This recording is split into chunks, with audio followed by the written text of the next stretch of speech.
Hi dear students, in this video now we are going to learn about the preparation and properties of the isothiazole. The structure of the isothiazole is like this and the formula is C3H3NAS. Now first of all we discuss about the preparation methods. Among them we go for the preparation of the isothiazole by using the propazyl aldehyde. The propazyl aldehyde can be easily remembered. If you remember the acetylene, we can write the propazyl aldehyde. So if we have to remove one H from the acetylene and we have to write the aldehyde group, that becomes the propazyl aldehyde. So this is the propazyl aldehyde. If you react this propazyl aldehyde with the sodium thiocyanate, structure of the sodium thiocyanate is like this. So this is the sodium thiocyanate. Okay, so here what happens means, look here, we get this one.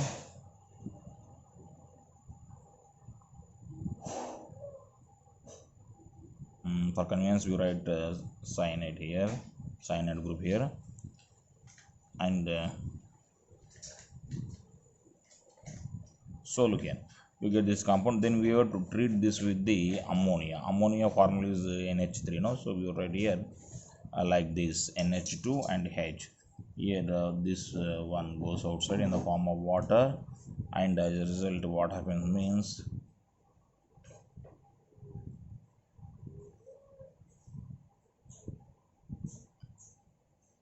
and we are having here sulfur and cyanide group, and here H. So this one goes outside in the form of HCN, and we get the isothiazole product. So this is the isothiazole. So here we have prepared the isothiazole by reacting propazyl aldehyde with the sodium thiocyanate. This is sodium thiocyanate. In the similar way, we can prepare the thiazole by reacting the propazyl aldehyde. This is propazyl aldehyde, no, with the this compound. Look here. So we know very well that hydroxylamine is NH2OH, no? So this is here thiohydroxylamine, and on the sulfur potassium thiosulfonate is substituted, no? So its name is now potassium thiohydroxylamino. Hydroxylamino is sulfonate. So name of the compound is like this. The name is very lengthy, but we need not to worry. Now look here, what happens means,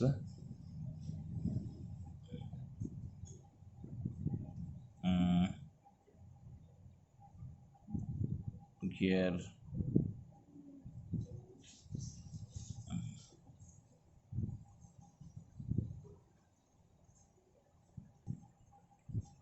now here this NH2 and this double bond goes outside in the form of water.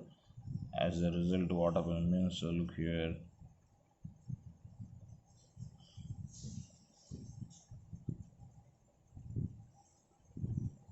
K plus. Okay, now this loses, look here, is KHCO3 minus KHCO3, and we get this isothiazole. In the similar way, we can get the isothiazole by treating the propazyl aldehyde with the sodium thiosulfate. This is the Na2S2O3. This is known as the sodium thiosulfate.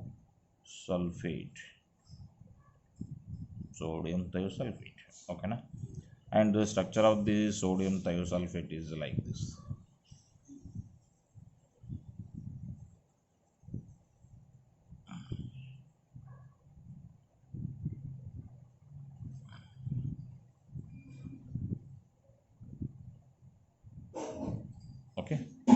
So first of all we get a product like this,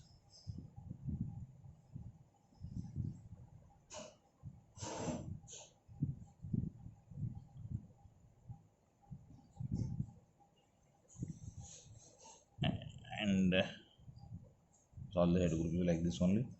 And when we treat with ammonia, first of all we get imine like this here, and then after this group goes outside. So as a result what happens means we get the thiazole derivative, isothiazole derivative. Okay, so isothiazole, so water and NaHCO3 both goes outside. Okay, now we go for the second preparation method of the isothiazole, that is by using the beta iminothioketone. So look here, we write the beta iminothioketone.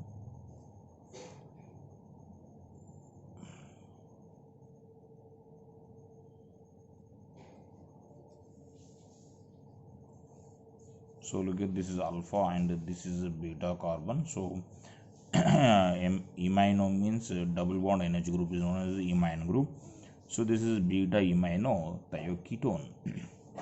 So this undergoes tautomerism, and what happens means we get this product. Look here.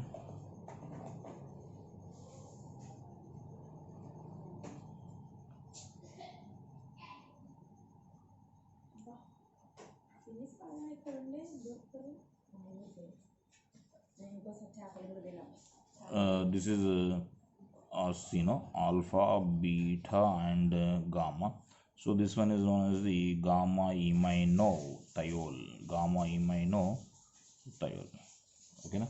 And when this is oxidized with iodine or with hydrogen peroxide, we get the isothiazole derivative.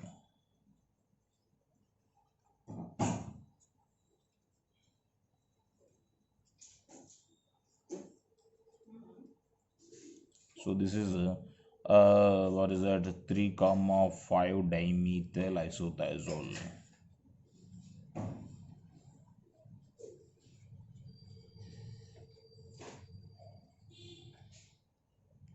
The third preparation method of the isothiazole, here we make use of the beta chlorovinyl aldehyde.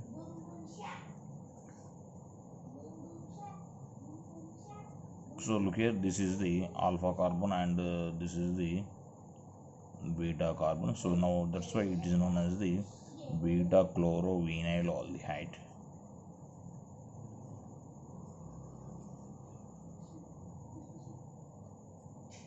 So by treating this with the ammonium thiocyanate NH4SCN, we get the what is that, isothiazole derivative as the end product. So look here, first of all what happens means here this chlorine is substituted with the thiocyanate group. So here we get the thiocyanate group. Okay, and here aldehyde group is as it is, and here it reacts with the one more. So here ammonium chloride goes outside. So what is it? One more ammonium thiocyanate involves in the reaction. So HCN goes outside, and the ammonia reacts with this side, and as a result water goes outside. So what happens?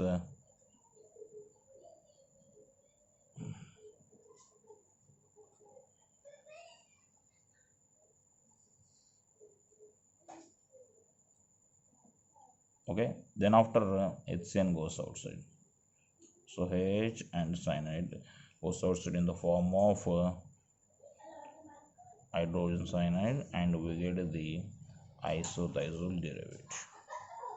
Isothiazole. Discuss about the fourth preparation method, that is the from isoxazole. We know the structure of the isoxazole. Look here. This is isoxazole. For convenience, we write the R, R1 and R2 isoxazole derivative, and when it is reduced with the Raney nickel, we get the enamino ketone. So look at this double bond, that means en and amine. So this is enamine, and we get a ketone. So this is enamino ketone. This enamino ketone. Okay. When and then after this is treated with the phosphorus pentasulfide P2SY. As a result, oxidation and the what is that cyclization occurs, and we get the isothiazole derivative.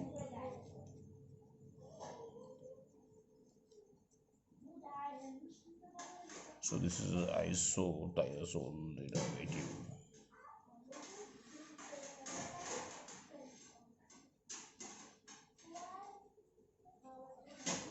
We discuss about the chemical properties of the isothiazole. Isothiazole shows the electrophilic substitution reactions due to its aromatic nature. Electrophilic substitution takes place at C4 carbon as well as on the nitrogen. When it is subjected to the nitration, we get the 4-nitroisothiazole, and on sulfonation with oleum, mixture of H2SO4 and sulfur trioxide is known as the oleum, and this is known as the nitration mixture. Okay, now 1:1 mixture of concentrated HNO3 and H2SO4 is known as the nitration mixture. Okay, so here on sulfonation we get the 4-sulfo-isothiazole, and on chlorination it gives the 4-chloro-isothiazole.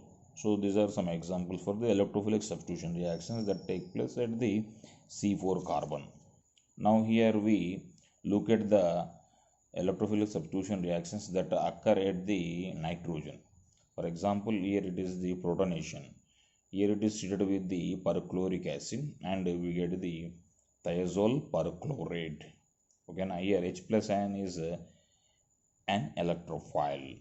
Okay, it is substitute on the nitrogen. And when this isothiazole is treated with the here we have tried isothiazole. Okay, na? So isothiazole perchlorate. And when it is treated with the methyl iodide, we get the quaternary salt, N-methyl thiazolium iodide. Okay, na?